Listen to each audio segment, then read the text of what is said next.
Shall we do this, Lurch? Let's do it. Oh yeah, once you've had Rick Rack, you'll never go back. The ultimate motorcycle luggage rack solution. Forget those messy straps and bungee cords, Lurch. Go strapless with a Rick Rack quick attach luggage system and quality bag. Head over to lawabidingbiker.com/store. Get hooked up now. Rick Rack. This is for real. Missing is all that's going on there. Now, Donna, you got quite the vent today. It sounds like what's going on with you. Well, I wanted to voice my opinion on something that's been bothering me for a really long time. Okay. I tried writing the newspaper and contacting TV stations, but nobody seems to want to help me with this. So that's why I'm calling you guys. What's the issue? Well, over the past few years, I've been involved in 3 separate car accidents involving deer. Mm-hmm.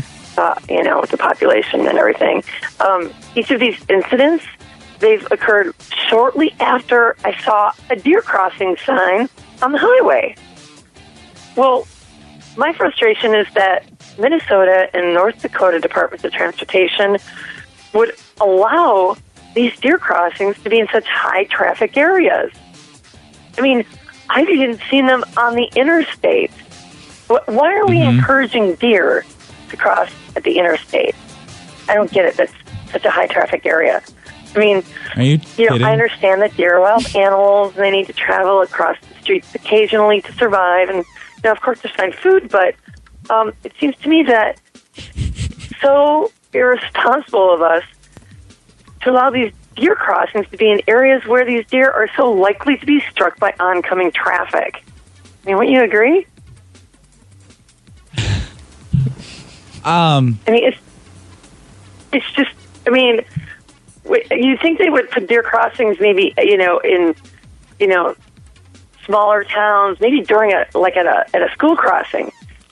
It would be a safer place for them to cross. Put the deer crossing sign.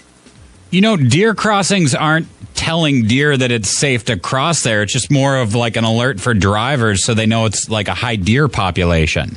The government put the deer crossings there. They can direct the deer population anywhere they want to by moving that deer crossing sign. I mean, why in the world would they place it on the highway or the interstate?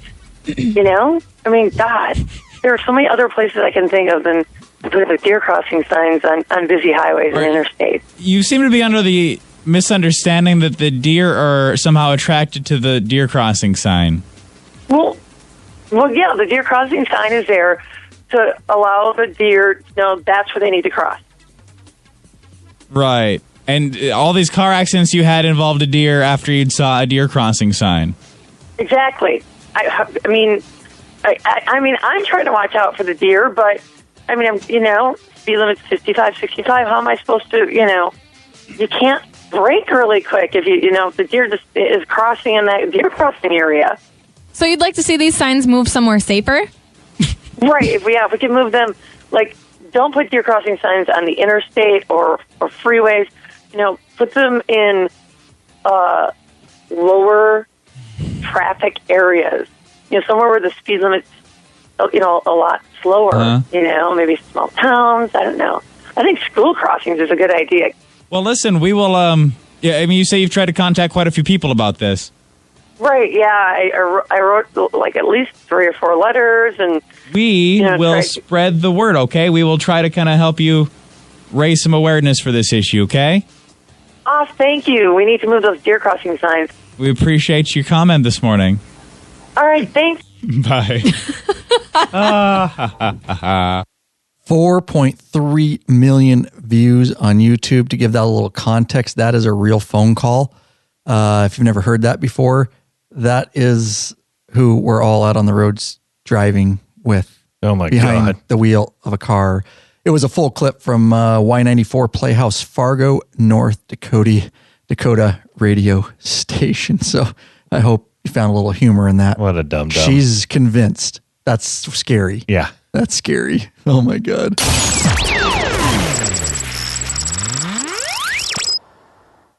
Hey, Bikeaholics, 03D has a wide variety of innovative products for your Harley-Davidson and a brand new line for your Honda Goldwing named Gold Strike. I like gold. I like it, gold. Affordable chrome lighting and comfort products and CAN bus made simple with plug-and-play lighting systems. Head over to lawabidingbiker.com/store. Check out our full line of Zero 3D products that help support this podcast and our YouTube channel and everything we do. With that said, what do you say we just roll with this Lurch? Roll.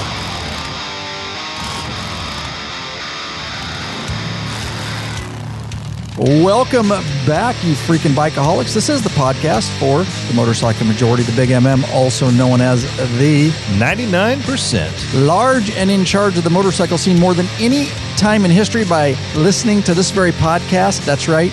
You are part of what we call The Biker Revolution. There you go, guys. Hashtag Biker Revolution. Yeah, thank you. Thank you. £, Biker Revolution, as the old folks would say. Yep. All right, guys, we do have just one question for you before we get started. What are you waiting for? Mount up and let us take you on another wild-ass ride. There you go, getting right into it. Ryan Erlacher here, your host of the Law Abiding Biker podcast, and your high-tech redneck. There you go. And, of course, we got him right over there. The one and only.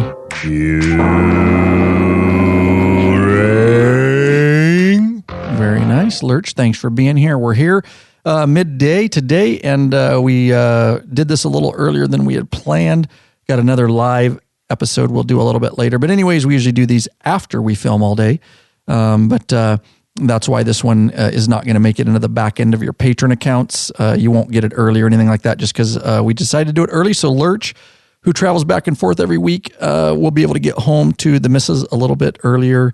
And so anyways, here we are. It's weird. It's a little bit reminisce of our old days because it's been a long time. Because even we do the live ones, most episodes we do live for the patrons only. And then not only that, we usually do a second because we batch process and we actually record that too, even though it's not live. And then we upload that into the back end of patrons so they at least have the episode months at this point before everybody else. But this one, straight up just recorded. No video, no, just straight up old school. What do you think? It's weird to see the light coming through the curtain behind you. Usually it's dark by the time we get to these things. Yeah. It feels nice for me. Feels very relaxing. I don't feel rushed. A lot of times we're pretty rushed because we have the timeline of the patron when we're recording and doing those live. So the live broadcast, we're usually rushing, finishing up our project we've done for the day, throwing some dinner down the gullet, and then getting right into podcasting. So it is nice to have just a more relaxed schedule today. It is. 2 monitors instead of 3 because I don't have to run the live broadcast and we don't have live chat. I don't have to switch the cameras back and forth. I don't have to monitor all that. It's very relaxing. It's kind of nice once in a while.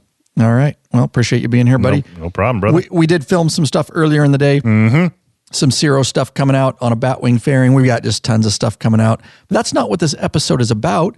Let me tell you a little bit about what this episode is going to be. It's let's just call it news and stories and updates and maybe a little bit more depending on where we go. One of the main topics we're going to talk about is a UCLA study funded by Harley-Davidson says motorcycling reduces stress, Lurch. I believe that. I feel better every time I jump on mine. And so does sex. But hey. Yeah, but I usually you're not getting any of that, so mine is you'll just ride your Harley. Yeah, I don't fall asleep as soon as I get off my Harley. It reduces stress and increases alertness, Lurch. And after we roll through that topic, we're going to jump right into, this is interesting, 2019, Lurch, will it be a big year for lane splitting in America? We shall see.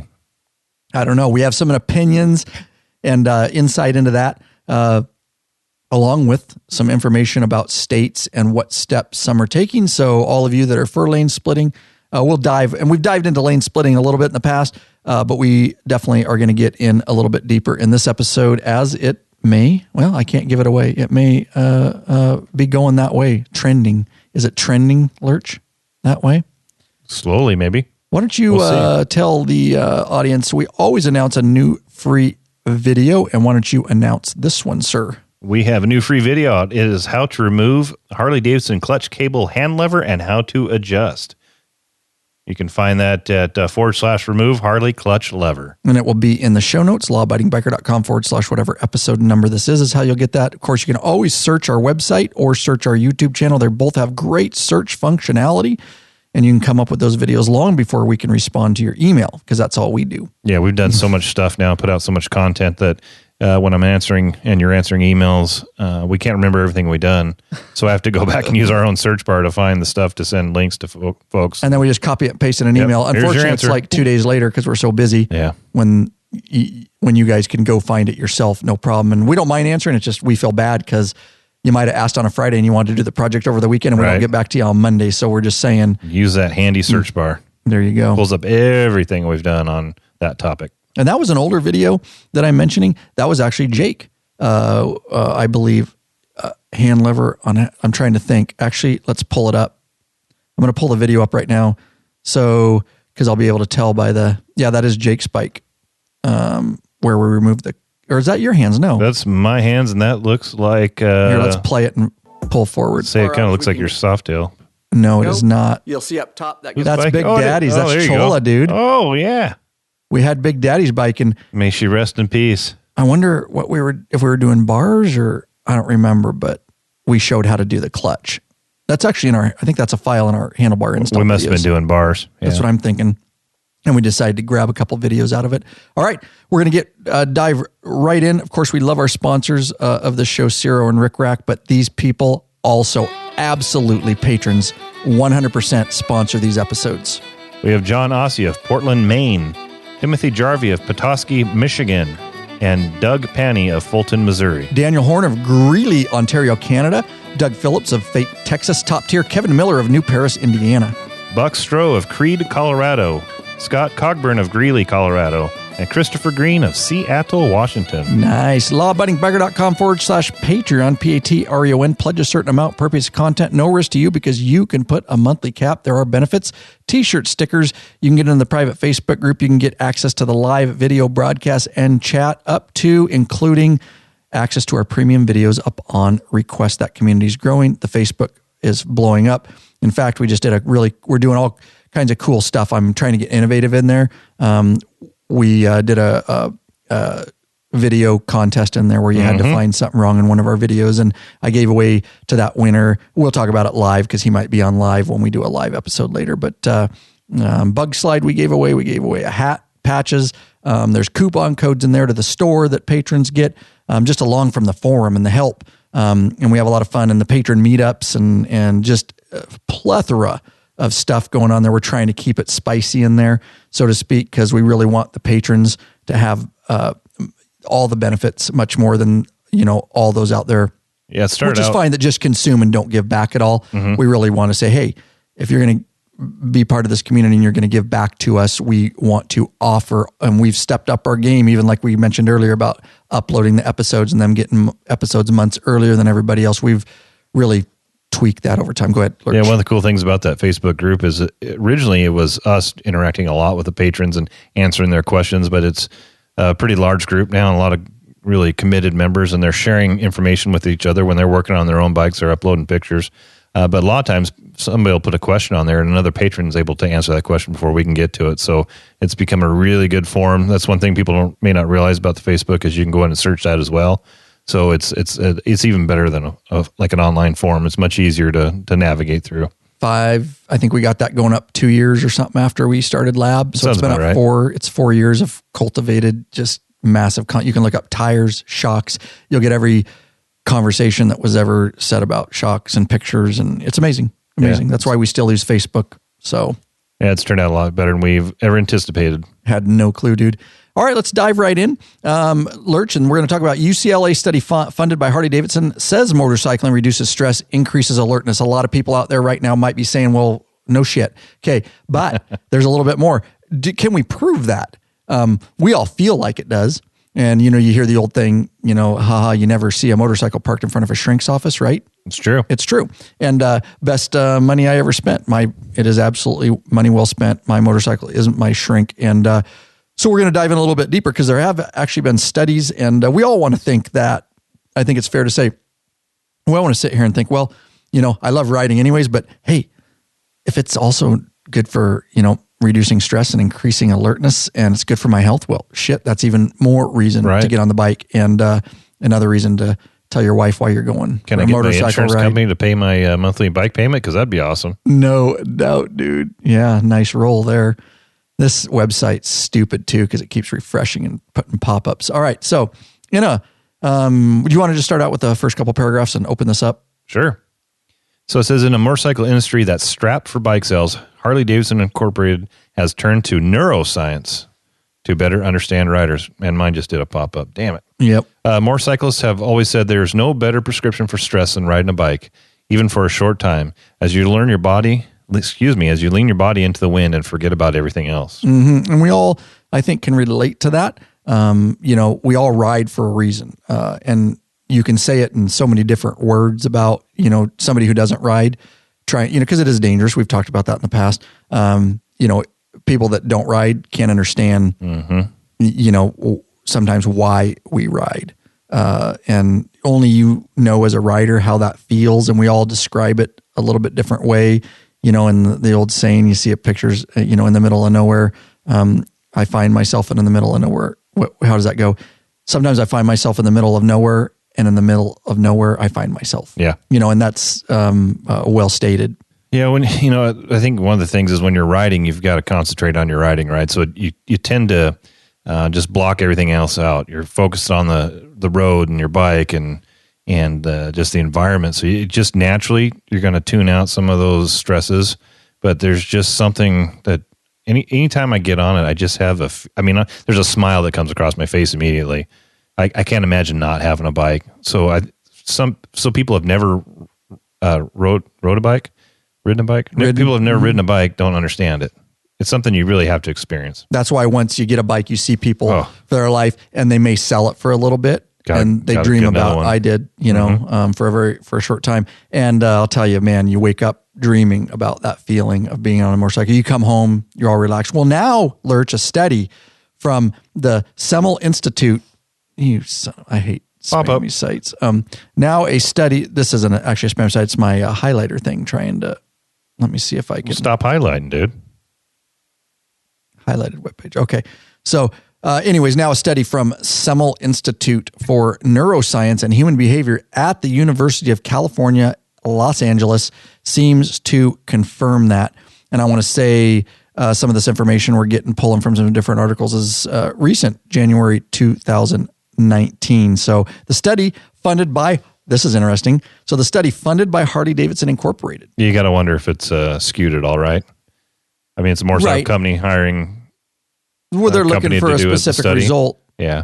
I just get saying. it. Yeah. Little devil's advocate there. When you see the somebody like Harley funding the study, then you wonder how. I agree. You got to wonder. But I think, and it's a good point. At all? And I think later in some of this articles, you'll find out that Harley already knew it. They were just trying to get a company to. So it's not like Coca-Cola telling you sugar's good for you? Right. I don't think they were going into it not knowing that it did. They already knew. They just wanted some science behind it. Okay. Some science behind it. I'll buy that. Yeah. But it's interesting that Harley-Davidson funded it because, and it's demonstrated potential mental. Yeah. So the study funded by Harley-Davidson demonstrated potential mental and health and physical benefits of riding, including decreased levels of cortisol, which makes you fat, a hormone marker of stress, right? Right. You know what it was more than me. So, here's the deal. And one thing I want to talk about is obviously, and I think we're going to get into it in a little bit, but Harley is moving in a lot of different directions. And we've talked about that in past podcasts. We've got the live wire coming. We've talked in length in other episodes about their demographics and, what demographic they're going after.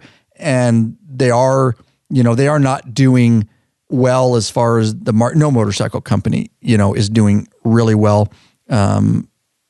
Especially Harley for what they normally make. Right. So they're hurting a little bit because they're trying to find this new age and they're going a lot of different directions. And it's interesting to me that they funded this.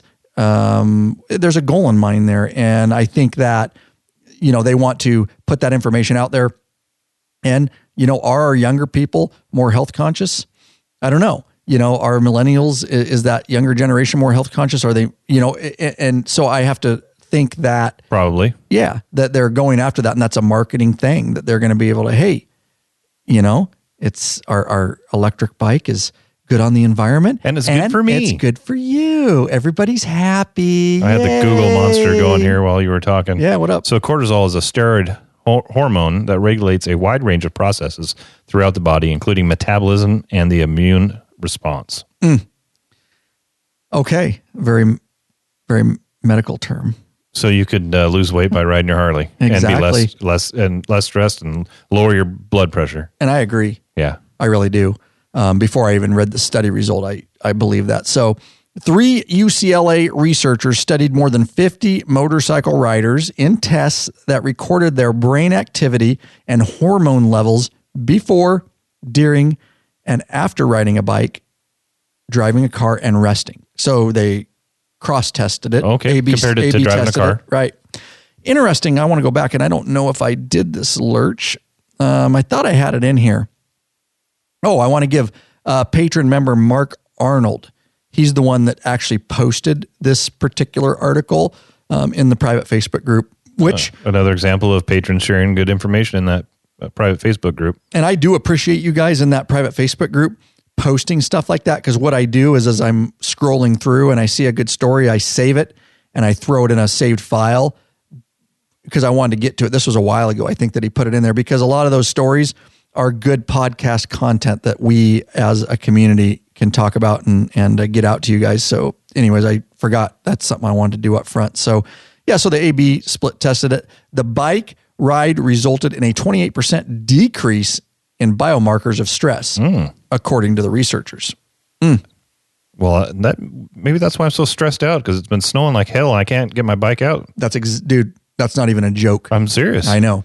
It really, really does affect me. I can't be on my police bike right now because the roads are icy and snowy. We've had a hell of a winter here. I already don't like winters. I don't like the dark, short days. I don't like daylight, and them messing with daylight savings time. Yep. Winter is a tough time for me. And I definitely, the winters where they were a little bit milder and we can get out and ride, it makes a big difference to my we did get pretty inner lucky. soul. We did get pretty lucky until February hit, and then boom, did. Just got hammered. We did. We were riding. I rode my we police motorcycle at a parade in January, at a march. We were filming and riding pretty much most of the winter. We were. Yep, we were. Got a lot of our videos done because we were able to get out and ride. Yep. And even though we didn't ride all day because it was still chilly, we were able to get out and get the shots that we needed, the product shots and whatnot, right? We did the Rick Rock video, and that was a week before it just started dumping, and that's released on our YouTube channel, the one with Oscar and the new Rick Rock. Yeah. And I see that and I'm like, look at the background and look at it now. So there's 3 feet of snow in 1 month. Crazy. Is that what it is? Is that what they said? About 3 feet is what we got all in February. And our Canadian listeners are laughing at us up north. Well, they're used to it. They're used to it. We're not used to that crap down here. We used to. We grew up that way around here, but kind of changed. Yeah, we've had some milder winters over the years, and we kind of got spoiled, I would say. So I'm going to have to come up with some type of system where we can, like they have the deals where you can pedal your bike in the garage. You put the back up and you can turn it. Maybe we have to come up with some type of system where you can get on, start it, and run it. I agree. There was something posted in the Facebook group I saw yesterday. It was funny. I'm not going to look, but it was a guy, I think it was on an Indian, and he I did see shoveled that. it, and he was wearing VR goggles. He shoveled a little path out into the driveway. And I didn't watch the whole thing. I briefly glanced across it. So there you go. I was wondering what the hell he was going to do. I saw the little path he I was hoping he was going to gun it and try to get through it and dump it. Right. That would have been way more cool. But yeah. All right. So on average, so the bike, on average, this is what the study found. Riding a motorcycle for 20 minutes increased participants' heart rates by 11% and adrenaline levels by 27%. And if this keeps... That makes sense. I don't know how you stop that. It's going to piss me off. We can add that to the end of the podcast. Things that piss Ryan off. Is this thing. Pop-ups. Maybe I need to sign in. Give me a minute here, audience. I'm trying to sign in to this thing. Sometimes technology can be a real pain in the ass, huh? Mm-hmm. 50 riders. I wonder, that's a decent test group. Yeah, it is. It is. Let's see. And you were saying that the 20 minutes of riding is similar to light exercise. Yes. Interesting. Well, obviously it's going to raise your heart rate and your adrenaline. A 27% increase in adrenaline is quite a bit. I wonder if that varies. Could be on type of riding you're doing. And depending on experience levels. It says average, right? And all that kind of stuff. On average. So some is higher, some is lower. I guess it just depends on what type of riding you're doing. Right. I'm back in the air. I'm not going to try to fix it. Oh, it's the wrong article, Lurch. Is this the one? Okay, here that's it is. I'm not going to try to fix it right now. See, I'm not signed into my account. I think that's why it's doing that. So anyways, similar light exercise. Okay, good. And I think that, like I said, they did 50 people, and I think it depends on, how much adrenaline it raises depending on your riding experience and training. I think that's lower for some people, but nonetheless, I think this was probably just a regular group of people. So changes in the rider's brain activity suggested an increase in alertness similar to drinking a cup of coffee, which makes like total sense. I know because I'm a police motorcycle officer, that's where I can relate this particular thing to. Because when I tell my wife knows, she sees a different spirit about me when I am able to ride my police motorcycle every day for work rather than go in the car like I am right now because of those roads.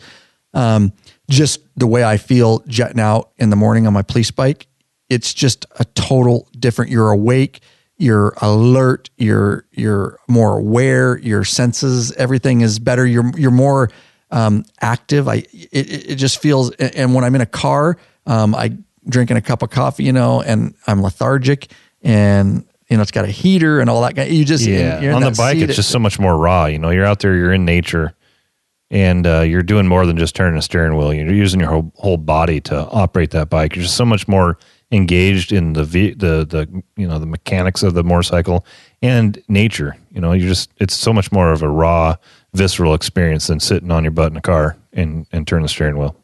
I agree. So they put a little study to what we already know, and because I could tell you that before I even read this article, that absolutely riders' brain activity is up and all that.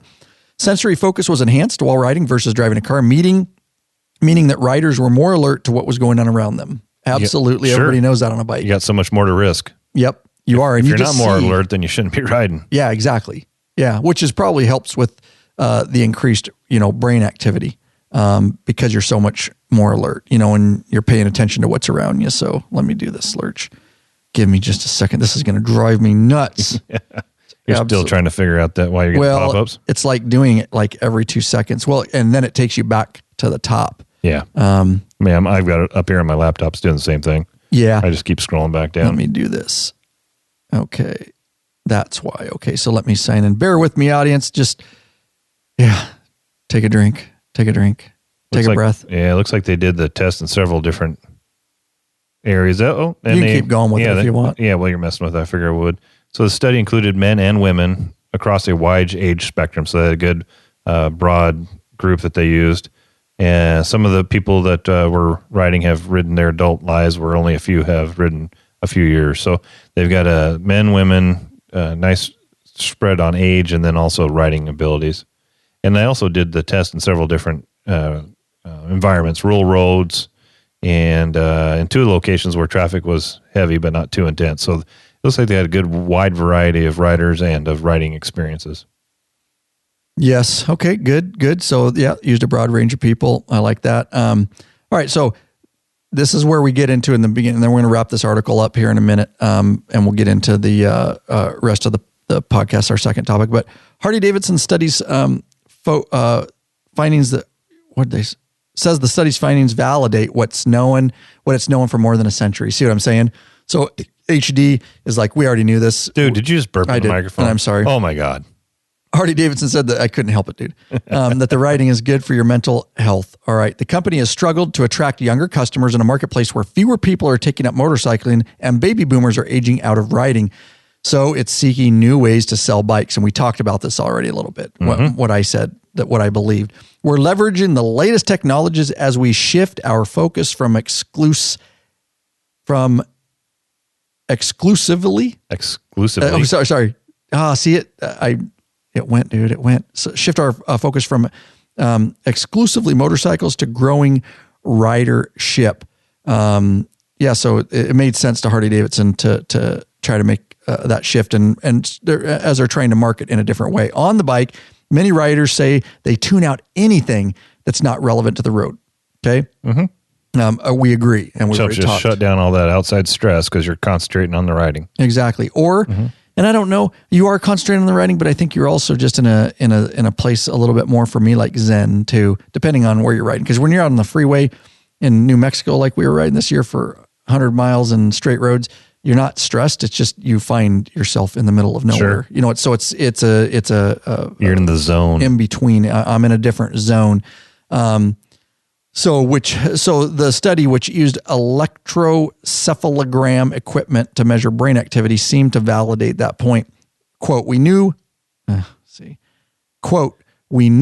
riders had reported that motorcycles gave them peace of mind, but no one had really rigorously quantified it before, said one of the researchers. To finish this up, the study included, you already talked about that, men and women. They wore what looked like a swimmer's cap with electrodes to measure their brain waves. That had to look funny. On a bike. Bunch of cords coming out of their helmet. I'm surprised there wasn't a bunch of articles about, cyborgs riding down the freeway or something, dude.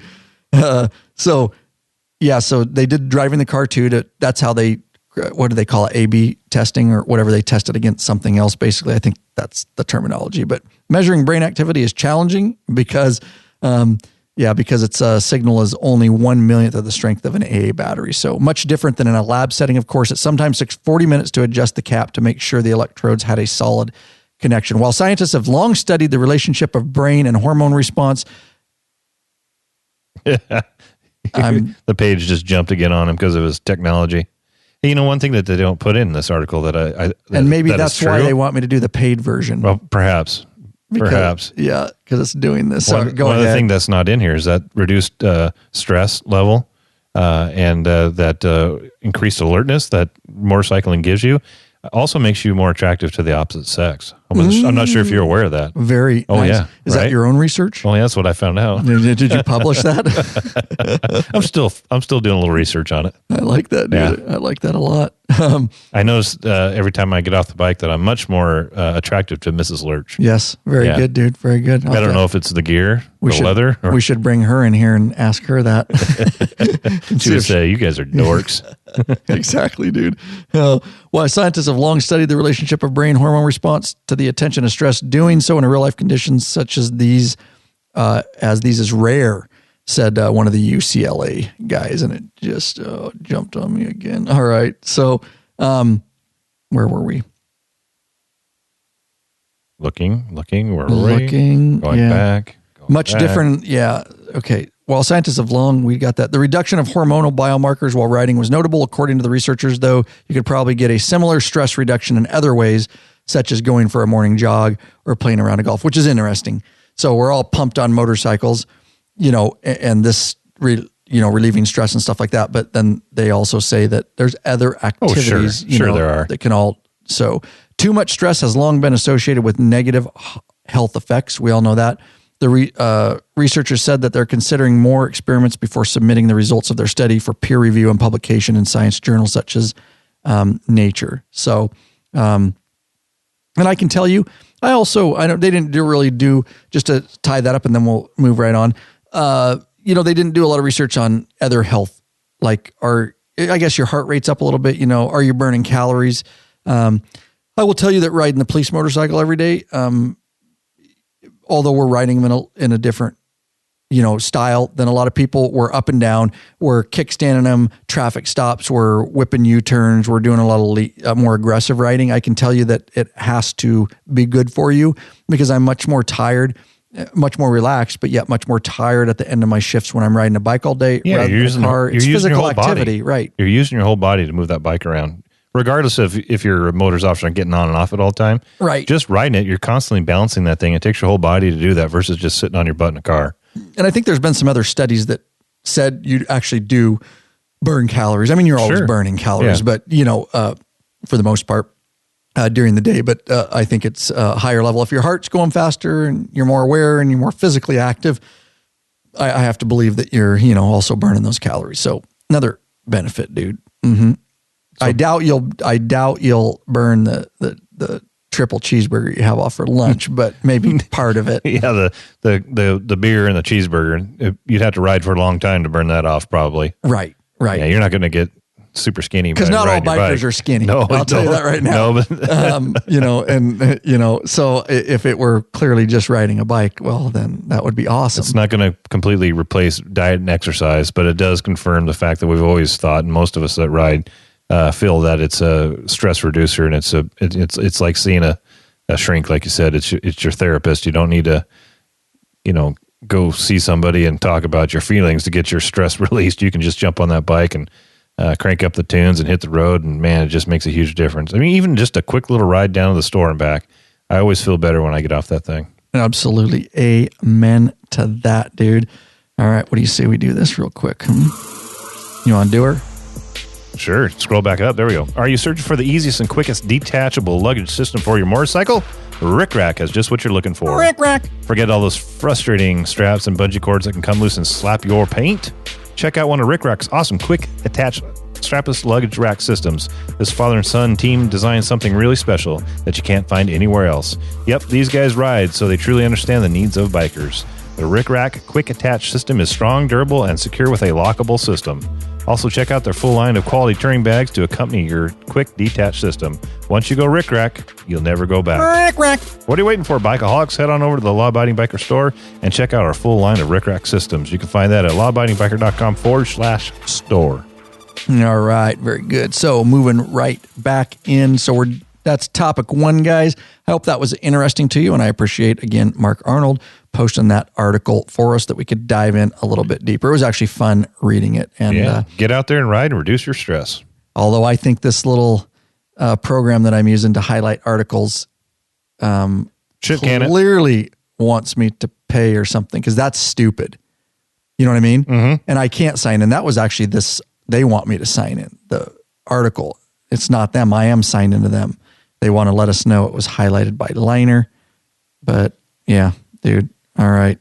I'm going to have to figure that out at a later time. We'll have to do some testing later. Will 2019 Lurch be a big year for lane splitting? And that's the interesting thing on this article. It is not. It doesn't have that at the bottom. You see that? It's not telling us. So I wonder if I brought that up. All right. People are like, yeah, they're really excited about your this programming used to highlight articles. As me, I'm trying to figure out tech while I'm doing a podcast, dude. People know me by now, dude. I'll figure that out. All right. So this is a very interesting article. We've talked about it in the past. And so I'll just start out right here. And I'll give my opinion, Lurch. There's a lot of people ask. So as a law enforcement motorcycle officer, traffic related, I go to a lot of motorcycle collisions. I see a lot of really stupid things. Also an instructor, so I take safety and training and all that really seriously. You guys have heard that on some of the past episodes. Me personally, what do I think of lane splitting? I am for lane splitting. I will tell you that right now for a lot of reasons, as we're going to get into. But I don't just want to give you my opinion. I want to tell you what's going on in the United States as far as some of the other states. And I think we're starting. It's a long haul. But I also have, I say that cautiously, that there needs to be rules to it. Okay. The free-for-all lane splitting at 90 miles an hour down a 4-lane interstate is stupid. Mm-hmm. Okay. It's stupid. It puts drivers at risk. It puts the motorcycle at risk. So I say that it should be legalized within reason and with rules and guidelines for motorcyclists, because if you don't do that, we've all seen the stupid, guys on YouTube that are lane splitting and with their GoPros on and trying to make these exciting videos so they can get a click, so they can get some views on their YouTube channel and make some AdSense money. And there are a lot of wrecks you see doing that. And there's been a lot of people killed. There's been a lot of people dying. And by them doing that is exactly why your legislators and governing bodies are against it, because those things get a ton of attention, a ton of negative attention. So anybody that's possibly listening to this podcast, if you're doing that kind of activities, you're hurting the whole biker community by doing that. By doing it stupid, you're pissing drivers off. It needs to be done right if we're going to get it legalized. It has to be done right. It has to be done responsibly. We have to get drivers used to it.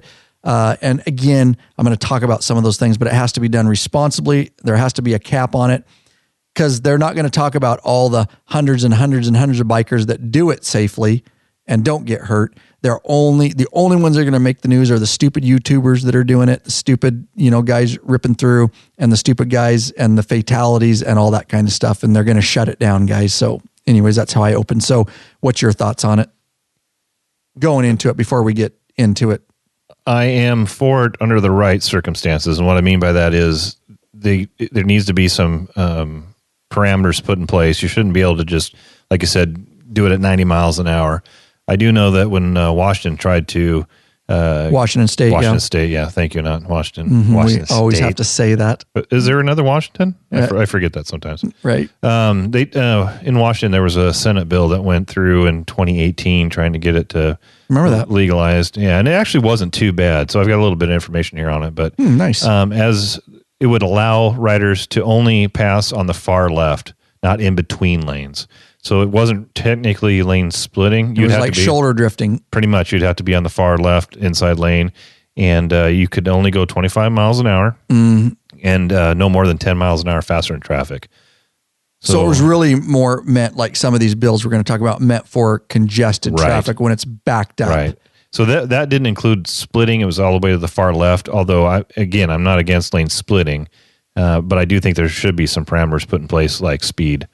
And if you can get a bill like that passed, at least it's a start. Yeah. Then you can move into actual lane splitting. But that alone would save a ton of motorcyclists, a ton of injury collisions, bikes overheating. That the traffic congestion as it is, help clear out traffic congestion. There's a whole bunch of reasons that lane splitting is a good idea. Yeah.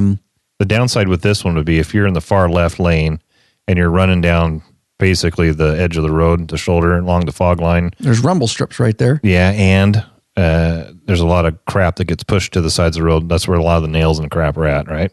So you have a lot higher chance of getting a flat tire. If you're able to go between the lanes and lane split, I think that'd be much more advantageous to us as riders. But again, I think there should be some guardrails put in place on how fast you can go. Because if you leave it wide open, people are going to do it. They'll be on the shoulder doing 70 on the shoulder and come up on a tire carcass and go ass over tea kettle. So yeah, it does need to be safe. At 25, that's fair, because then they can, they're not whipping by cars. You just got to understand, even with that law in place, it's still somewhat dangerous doing that, because a car could veer over left and all of a sudden take the shoulder. So there has to be. It would take a lot of education on the front end. It'd be a lot of PSAs, a lot of information getting out there to the motoring public so they're ready for it. Yep, absolutely. You wouldn't want to just implement it without some type of educational part. Yep. Some of the benefits of lane splitting, if it's your first time you've really dove in, I should say, into this topic. One of the arguments, which you'll see, and then we're going to go through some of the states and the bills, but a lot of the benefits are congested hot traffic. Okay. Bikes are air cooled, and sitting there in, LA traffic or Seattle traffic, your bike is just getting hot and it's overheating. So that's one. They're not, there are some water cooled, but a lot are air cooled still. So that's one thing. The other thing is a ton of bikers are injured and killed every year from rear end collisions. And by allowing bikers, right now, we look in our mirror, we have LED lights that flash, and we do all kinds of things to alert drivers behind us. But at the end of the day, you've got a bunch of idiots texting. We all know that, especially in rush hour traffic, because they're all backed up. They're bored. They're on their 2-hour commute. Everybody's on their freaking phone, and it's annoying as hell. But if you could look in your mirror and know that you could lane split and that you don't have to stop and wait to be killed. That you can look in your mirror and you can take that lane ahead of you within reason. Again, if you're going to talk about true lane splitting instead of shoulder drifting or what, they call it filtering, lane splitting. There's a whole bunch of different names for it. But when we talk about true lane splitting, to be able to do that and keep a low speed and never actually have to stop and have semis coming up behind you at 80 and slamming on their brakes, it's going to save a lot of motorcycles' life, a lot of injuries. It absolutely will. That is a huge argument for lane splitting. And then one of the third ones is pure. These cities, Seattle, LA, these big cities are struggling with traffic congestion. And so when you have a lot of motorcycles out on the road, if you can keep that flow, however, the percentage of bikes on the road compared to cars, I know is less, but anything you can do to keep things flowing, and the less bikes you have in the backup, the less vehicles, period, that you have in the backup, and they can at least relieve some of the congestion. It might even encourage people to go to motorcycles in a busy metropolitan area like that if they're able to split. I was just thinking of one thing, though, as you were talking there. On the west side of our state, it can be very wet at times, wet climate. And so there's some of those, I know. So some of those lane are striped with what we'd refer to as turtles, those little round raised pucks. Yep. Instead of paint. That might be a little difficult to ride across or over as you're trying to split lanes. You'd have to definitely be careful. You'd have to watch out and ride one side or the other. Same with the lines, period. Yeah, painted lines are they can be wet. Yep. It's slick. You all know when you're turning out from a side road and it's a little bit greasy out, you do not want to lean on those painted lines. They're 20 times as slick as the pavement. We've all been there where you feel your back tire slide a bit and you learn real quick, like stay off the painted lines if you're going to lean and turn. So again, education, right? Like, and if you keep the speeds down, and all that kind of stuff, the 70 between cars is just stupid. That's just stupid. And that is just asking for people to get killed. So, keeping those, requirements on it, I think would be very beneficial, but that's good point, that you brought up there. So those are just some of the, benefits to the biker and to traffic and congestion in cities and things like that. And as we move, more towards, we can go into, electric bikes and stuff like that. The more people are riding more efficient vehicles, motorcycles, scooters, things like that, in the long term, they certainly need to be looking at this. So lane splitting while white lining, stripe riding, lane sharing, filtering, those are all a bunch of the different names. No matter what you call it, it's motorcycles moving around or between lanes of traffic. It's a touchy subject in the U.S. We've covered it a bit in the past. We're going to dive into the different states here. I think one of the reasons it didn't pass in our state last time it went through is there was also a helmet, no helmet clause attached to that as well. Oh, was there really? Yeah. See that they can't. People are stupid for doing that. Yeah, you got to do one or the other. Yeah, and Washington State is not going to get rid of helmet law. No, and something like that will kill a bill. It probably had a lot better chance of passing with just the lane splitting. But you add something like the helmet piece in there, and then people are going to vote against it. It's not going to get out of the Senate. Yep. Don't try to sneak your shit in like that. You're right. Well said, dude. Well said. California being the only lone state where it's legal, despite efforts across the country, of course, to allow it. Some of those efforts might result in lane splitting coming to a state near you in 2019, but no state has yet managed to follow California's lead. So we're going to look at some of the states and let's just cruise through this, Lurch. Bill 917 in Maryland, it allows motorcycles to, quote, overtake and pass in the same lane. Again, this is a bill. This isn't law yet. Same lane. Okay, start over there. Overtake and pass in the same lane occupied by the vehicle being overtaken and operate a motorcycle between lanes of traffic or between adjacent rows of vehicles. Make sense to you? Yep. So that's lane splitting. Straight up, right? Right. And that verbiage is right in the Washington state law. Oh, no shit.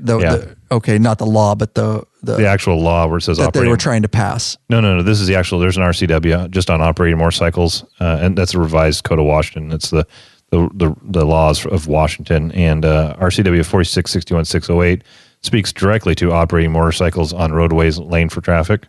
And it says no person shall operate a motorcycle between lanes of traffic or between adjacent lines or rows of vehicles. Right. So you're saying this is saying it's okay to do that if it were to pass, right? Yeah. Okay. Gotcha. So, all right. Very good. So the bill also proposes enhanced rider education programs to presumably show Marylanders how to split. I agree. So there's going to have to be, like you said, PSAs. There's going to have to be training for motorcyclists on this. So let's see. They'll review it. So if the bill passes, lane splitting will be legal in Maryland starting October 2019. So follow that if you're in Maryland. Let's move on. Do you want to talk about Connecticut a little bit here?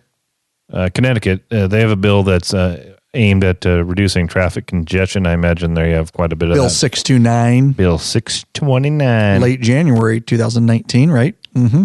So it should be going through right now. I don't know what the results of that is, but it allows the operator of a motorcycle to operate between lanes of traffic.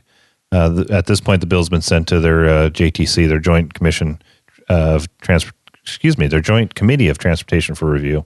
And expected for review later this year, right? Yep. Mm-hmm. Utah has a decent chance of legalizing lane splitting, lane filtering, they call it this year. House Bill 149, which legalizes lane filtering, all right, just passed the Utah House. Its fate now rests with the Senate. If passed, a motorcycle could legally travel between lanes of stopped traffic. All right.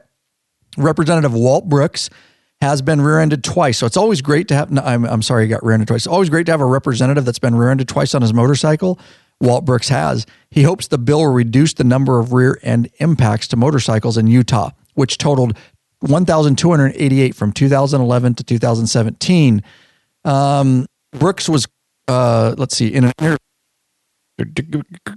an interview with Salt Lake Tribune, Brooks was clear to differentiate his plan. All right, my mic's screwing up, guys, if you wonder what's going on.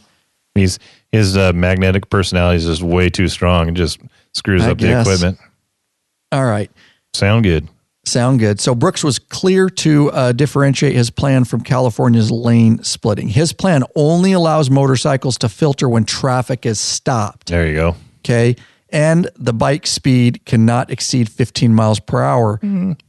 The bill further restricts filtering to roads with speed limits under 50 miles per hour. That's a little restrictive to me. A little bit. It's on the right path, but maybe a little too restrictive. Right. What the stop traffic, that's dumb, because if you look at I-5 in Seattle, a lot of times it's moving at 1-2 miles an hour. Right. Well, that's not stop traffic, so you can't lane split. Like they're going 1 or 2 miles per hour, and so you know how it is.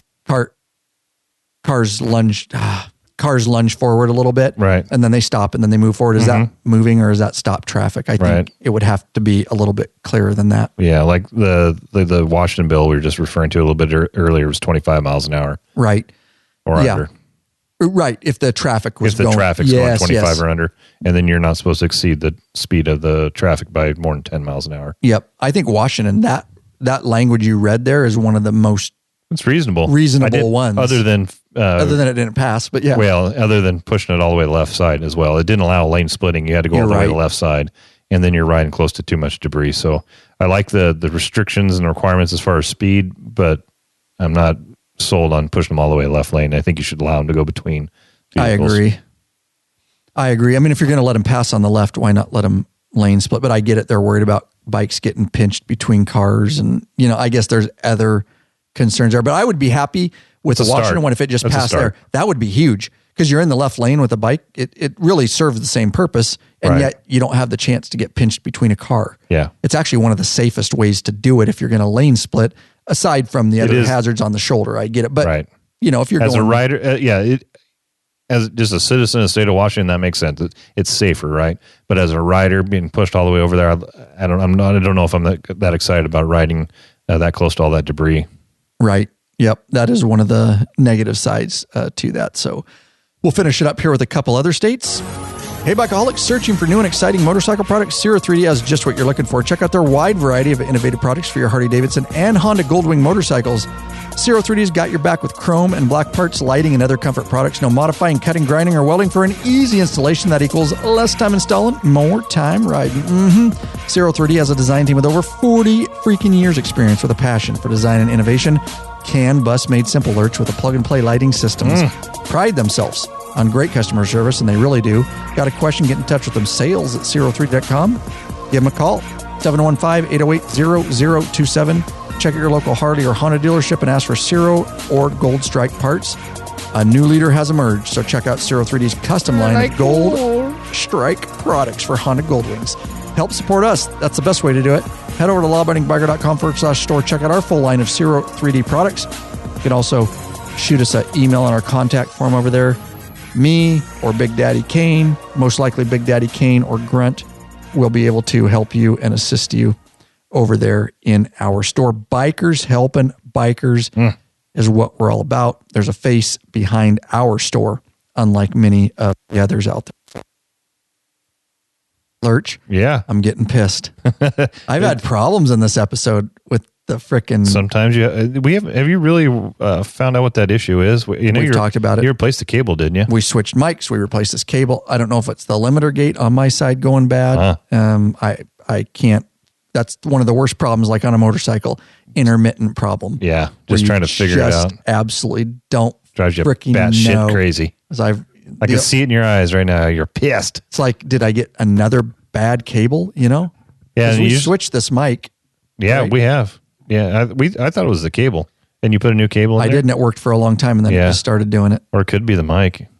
The connection where it's plugging in, because a lot of times when you we switched this mic. We took your mic and put it here to see if it was. And this is and we still have it. It's weird. I know. All right. Sorry, audience. Hang on, stand by. He's going to unplug and plug and wiggle it just a little bit. All right. Let's see. Yep. See? Yeah. The hell. This has to be really entertaining for the audience. All right. And to finish this thing up, Lurch, we're going to talk about, here we go. Here's a list. Of course, Washington has worked in it, but it died. Maryland, Connecticut, Utah, and here's some other states. Oregon had a few attempts at legalizing lane splitting, but none have been successful. House Bill 2314 is currently being reviewed by the Oregon Legislature's Joint Transportation Committee and grassroots organizations. Lane Share Oregon is working to rally up support behind the bill. The situation is similar in Texas, all our Texas listeners out there, and it's expected that supporters of lane splitting will introduce a new bill during the 2019 session of their Senate. Okay, so this is how we're going to finish this episode out, because this is interesting. Hawaii's experiment in shoulder surfing. Of course, they got to call it surfing, right? But again, you're riding on the shoulder, and that there's some real. We beat that horse dead, right. But you're riding across all the crap that's on the shoulder. Shoulder surfing, shoulder surfing. Okay, full on lane splitting. You kind of mentioned that is not recognized. So interesting talking about Hawaii, which we just talked about. And they're surfing, shoulder surfing. Shoulder surfing. They just passed House Bill 2859, which authorizes the Department of Transportation to allow two-wheeled motorcycles to drive. Notice how they said two-wheeled. So trikes are probably not going to be in there. Probably because of the width. Trikes are quite a bit wider. True. And their roads are very narrow. Mm-hmm. They'll be allowed to drive in designated shoulder lanes, unquote. Tough luck trikes. It does say it right there. So lane splitting is not legal on the islands. The Hawaiians have debated filtering, allowing motorcycles to move to the front of stopped traffic. In recent months, ultimately, opposition was too great. In February interview, Deputy Director of Highway Ed Sniffen expressed his concerns with filtering. What does stopped vehicle mean? Oh, that's interesting, because I bring that up? Yeah. What does stopped vehicle mean, he asked. It means the wheels aren't turning. I technically, I think that's how most people, which then it makes it ineffective. How long do people stop to allow filtering to occur is another question. Then when people start moving in, what happens? This is interesting because it's all the points I brought up. How do motorcyclists get back into different lanes, he asked. A whole bunch of questions. We're looking at maybe allowing repurposing of the shoulder during that time. So motorcyclists could use the shoulder during times of congestion.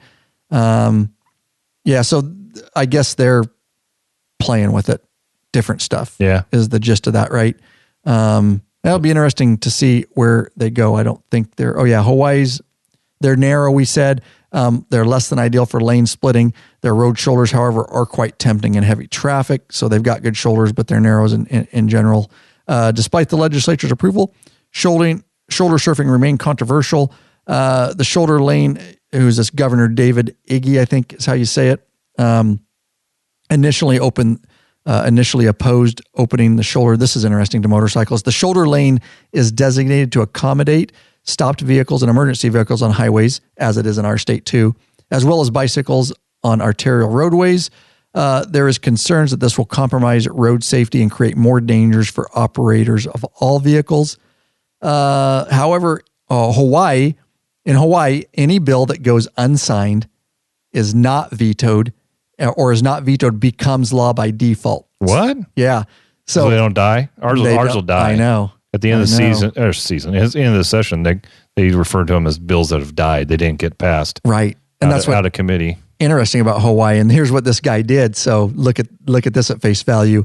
So where was I? So they'd have to be vetoed. Yeah. Where is this? If any I just read bill it. goes unsigned or is not vetoed, becomes law by default. Yeah. So Governor Iggy chose to allow the bill to pass. So him by not vetoing or anything without his explicit approval. So basically he didn't want his name on it saying, I approve that, but he didn't veto it because he knew it would pass. So he doesn't have egg on his face. See what I'm saying? That's a really political move right there to go, it is. Oh, I don't agree with lane splitting, but I'm going to just forget that is there. And if I don't veto it, it's not going to die and it'll become so very interesting how that was done down in Hawaii. So let's move on here.